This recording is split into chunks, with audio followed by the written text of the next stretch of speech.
The narrator explains how he would visit his friend Savka at the Dubrovsk allotments. The two men would go on fishing trips, talk to each other, and roam carefree about the countryside. The narrator describes Savka as tall, handsome and about 25 years old. He notes that Savka was incredibly strong, but also unbelievably lazy, as he had declined to work a steady job in order to support his old mother.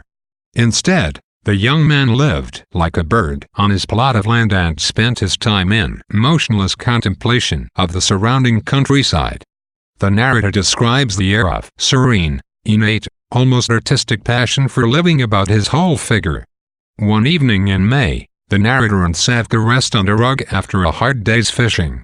As darkness falls, the two men discuss bird migration before Savka mentions that he has invited a woman to visit him that night.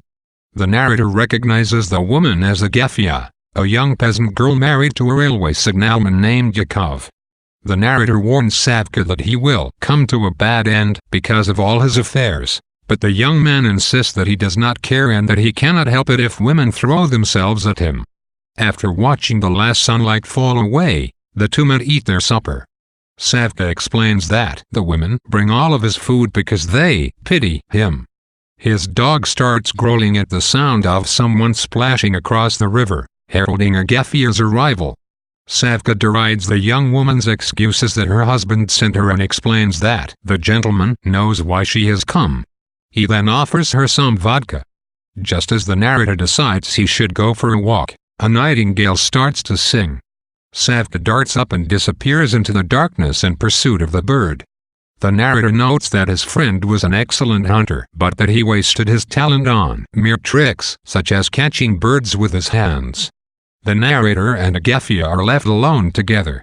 The man agrees not to tell anyone about what she has done but asks Agafya if she is afraid Chekhov will find out. The young woman replies that she always makes sure to get home before her husband.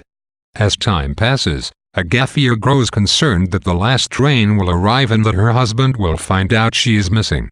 However, even when she hears the sound of the train in the distance, Agafya cannot bring herself to leave. Savka returns and explains how he failed to catch the nightingale. The narrator goes for a walk to give Agafya and his friend time alone together and muses on the fascination Savka exerts over women. When he returns, the narrator finds Agafya intoxicated with the vodka and Savka's contemptuous caresses. He reminds the girl that she should leave, and Agafya jumps to her feet. The narrator leaves to sit in a hollow in the riverbank, looks at the stars, and listens to Chekhov calling for his wife. He hears laughter coming from the allotments and realizes that Agafya is trying to forget about her predicament by spending a few happy hours with Savka. The narrator is awakened the next morning by his friend, and the two men watch Agafya cross the stream to return home. Savka states carelessly that the girl will get it good and proper for being unfaithful to her husband. The dismayed narrator sees Agafya stumble across the field towards Chekhov. He describes his friend's face as being contorted with distaste and pity, as happens with people who watch animals being tortured. Suddenly, however, Agafya straightens up and strides courageously toward her husband to face the music. This story was published in the New Times in 1886, to the delight of the great novelist Dmitry Grigorovich.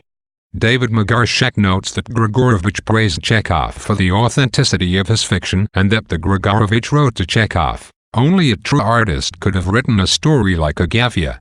Not in a single word or movement does one feel that the story has been made up. Everything in it is true, everything in it is just as it could have happened in real life."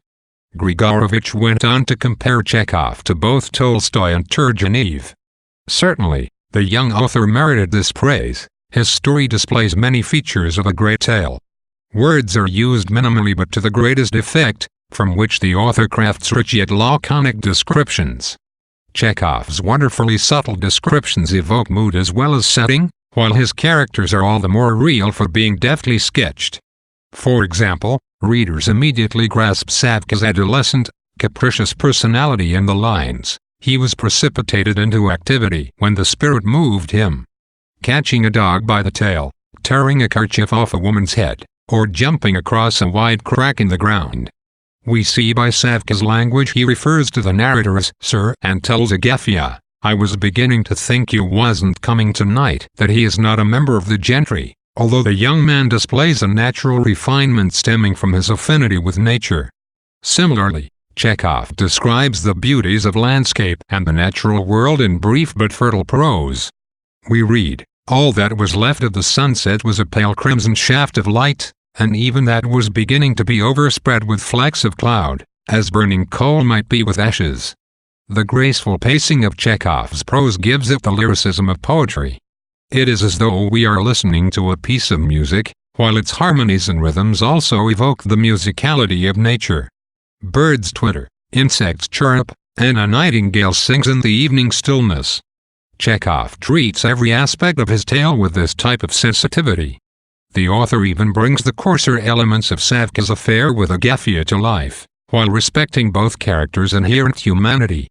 We thus read that Savka despised women, but see also that this stems from a great desire to be left alone.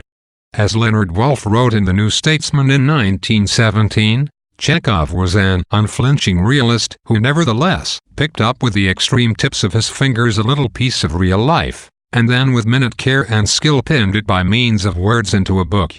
The author's ability to be simultaneously candid and delicate with prose is revealed in his account of Agafya's adultery with Savka. We see that the narrator returns from his walk to find that Agafya, intoxicated with the vodka, Savka's contemptuous caresses, and the closeness of the night, lay on the ground beside him, her face pressed to his knee. Chekhov thus treats his characters with great tenderness, but does not refrain from recording the seedy, tragic, or pathetic elements of their existence.